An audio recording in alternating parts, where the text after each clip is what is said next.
अभ्यास 5049 100 शब्द प्रति मिनट।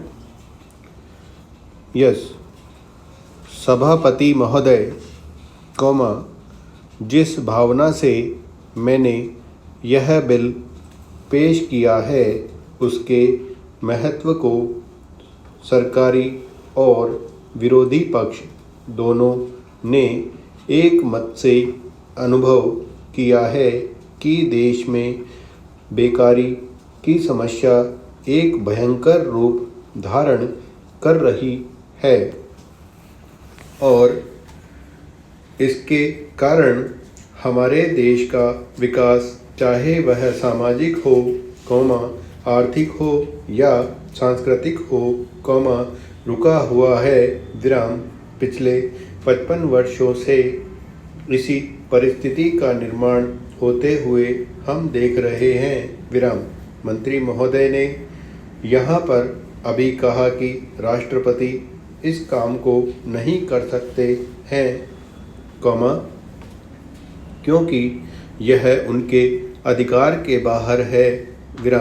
आप जब भी यह देखते हैं कि किसी राज्य में वहाँ की व्यवस्था, वहाँ का विकास ठीक नहीं हो रहा है, तो उस राज्य में राष्ट्रपति का शासन लागू कर देते हैं। जब किसी राज्य में अराजकता फैल रही है, विकास का काम समाप्त हो गया हो और वहाँ के नेता जिम्मेदारी से काम न करते हों, तो वहाँ पर राज्यपाल का शासन लागू कर दिया जाता है। ऐसे अनेक उदाहरण हमारे देश में मौजूद हैं। इसी प्रकार हमारे राष्ट्रपति सबसे ऊंचे अधिकारी हैं और अगर देश में इस तरह की स्थिति काफ़ी समय तक चलती रही तो राष्ट्रपति को आपातकालीन स्थिति में इस देश की सुरक्षा के लिए, इस देश की प्रगति के लिए सारी जिम्मेदारी अपने हाथ में ले लेने का अधिकार है। हमारे भाइयों ने बहुत से उदाहरण दिए कि राज्यों में संयुक्त सरकारें नहीं चली, लेकिन उसके पीछे राजनीतिक मामले थे। अगर कोई राजनीति पार्टी जिम्मेदारी से काम नहीं करती तो संविधान में यह स्पष्ट है कि उस राज्य की सारी जिम्मेदारी राष्ट्रपति की है। मैं आपको एक उदाहरण देना चाहता हूँ।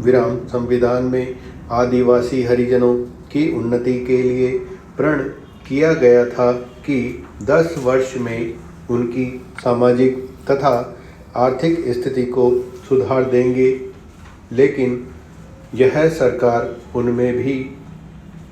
उसमें भी असफल रही। इस समय को 4 बार 10-10 साल के लिए बढ़ाया जा चुका है, लेकिन फिर भी उनकी आर्थिक और सामाजिक उन्नति नहीं हो रही है। इसमें यह सरकार बिल्कुल असफल रही है।